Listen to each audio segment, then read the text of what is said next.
I got so much motherfucking design on right now. Break it down, bring it back, make it clap. I got 3 old thoughts, new block, where that day. Bitches on my line, and you know they come straight. Hold up, what it not, 45, scope it cash like whoa. How you fucking with these hoes up? Assalamualaikum warahmatullahi wabarakatuh. Perkenalkan, nama saya Hasana Uspa, NIM 2151032. Saya salah satu mahasiswa Institut Agama Islam Negeri C. Abdurrahman Siddiq Bangka Belitung, lebih tepatnya di Fakultas Tarbiyah Prodi Bimbingan Konseling Pendidikan Islam. Pada video saya kali ini dalam memenuhi tugas modifikasi perilaku dengan dosen pengampu Ibu Puri Handayani MA.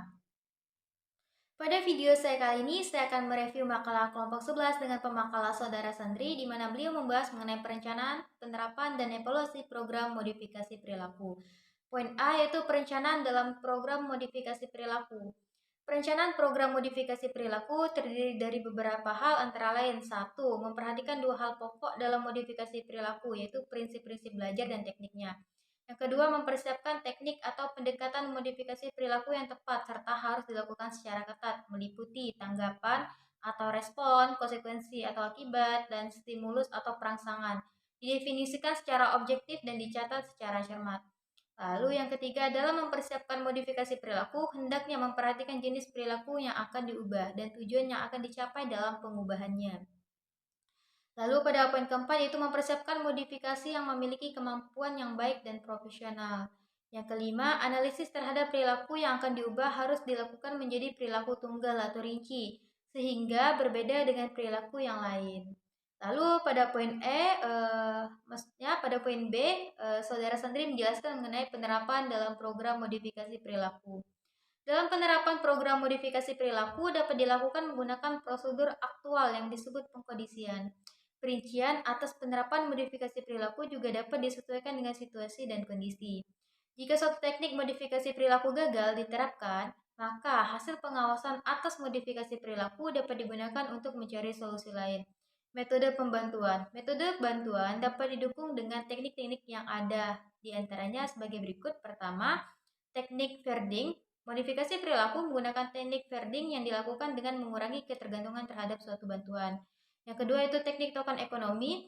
Penerapan teknik token ekonomi pada anak dengan tujuan meningkatkan semangat dan membangkitkan motivasi anak dapat dilakukan oleh guru dengan bantuan orang tua. Lalu yang ketiga itu teknik penglihatan positif. Hasil yang diharapkan dari teknik penglihatan positif akan munculnya perilaku yang sama dan individu ketika mendapat situasi di mana di depan dengan kondisi yang sama seperti ketika teknik penglihatan positif dilakukan. Lalu yang keempat itu teknik pembentukan mengurangi atau meniadakan perilaku yang bersifat maladaptif serta munculnya perilaku yang lebih adanya. Baik, pada poin C, Saudara Sandri menjelaskan mengenai evaluasi dalam program modifikasi perilaku.